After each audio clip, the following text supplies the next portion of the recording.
Let us begin with practice set 7.3.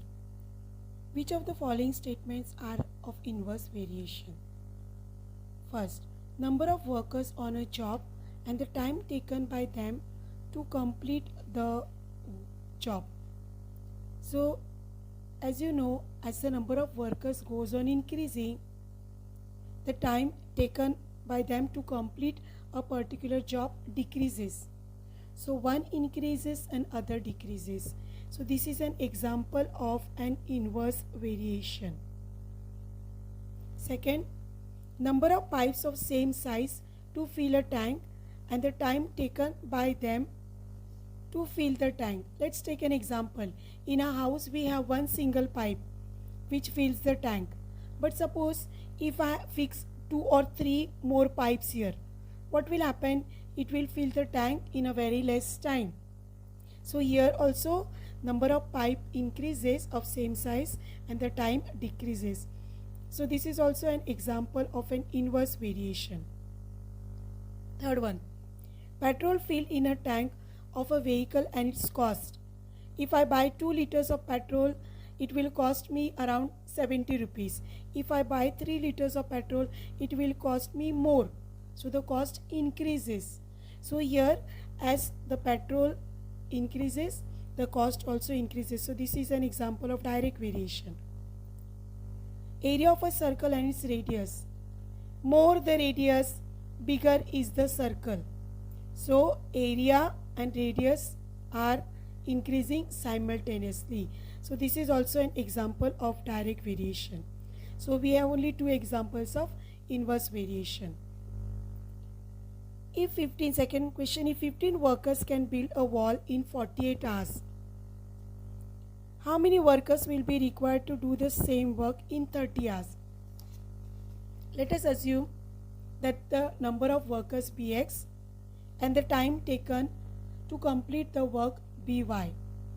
Now, as you know that this is an example of an inverse variation. As the number of workers increases, the time decreases. So we represent them as X varies inversely with Y. For an inverse variation, the product of the quantities is constant, which we represent as K, constant of variation. They have given here as 15 workers. So we have X is equal to 15. Take 48 hours. So we have Y is equal to 48 hours. So let us find out K here. So we have 15 into 48 is equal to K. Therefore, we get K. Here we substitute K is equal to 720.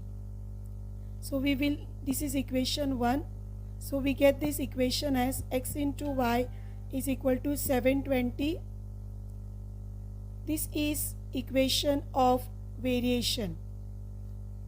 This is equation of variation. Now they have given us the next condition, that is how many workers will be required to do the same work in 30 hours. That means the time is given here. Y is equal to 30 and we have to find X. So we will Y is equal to 30. We have to find X. This is the time that they have taken to complete the work. So let us find the number of workers here. So we substitute X into 30, that is equal to 720. Therefore we have X is equal to 720 upon 30, which is equal to X is equal to 24 workers. When we divide, we get the answer as 24.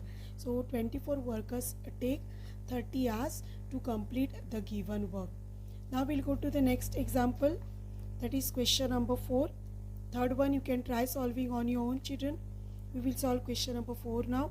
A car with a speed of 60 kilometers per hour takes 8 hours to travel some distance. So let us assume that the speed of a car be S, time taken be T. So as you know, as the speed increases, the time decreases. So both of them are in inverse variation. Speed varies with time. In inverse variation, the product is always constant. So in the first, they have given speed of a car is 60 kilometers and the time taken is 8 hours. So we write s is equal to 60 and the time is t. So when we substitute this in equation number 1, we get 60 into 8, that is equal to k. Therefore we get 6 8s are 48. We get k is equal to 480. Therefore we have this equation as st is equal to k, which is equal to 480. Now they have given the second condition. What should be the increase in the speed if the same distance is to be covered in 7.5 hours? We have to find, they have given the time here as 7.5 hours. Let us just convert this. You know how to convert it into mixed fraction. 7 2s are 14 plus 1. So this will become 15 upon 2 hours. Time is given. We have to calculate the speed. So let us use this equation which is known to us. S into t is equal to 480. We don't know speed, but we know time, which is 15 upon 2 is equal to 480. Therefore, I will take this 2 on my right hand side. So I will get s into 15 is equal to 480 into 2. Therefore, s is equal to 480 into 2 upon 15. Let us just reduce this. 5 3s are 15, 5 8s are 40, 5 9s are 45, 5 6 are 30. You can still reduce this. 3 1s are 3, 3 3s are 9, 3 2s are 6. So we get speed here is 32 into 2, which will come 64. So the speed here is 64 kilometers per hour. But they have asked you what should be the increase in the speed. They have asked you what should be the increase in the speed. So at the beginning the speed was 60. Now the speed has become 64. So how much is it increased? So the increase in the speed, you will calculate increase in the speed will be, first it was 60, now it has become 64. So 64 minus 60, that will become 4 kilometers per hour. So this is how we solve. Thank you.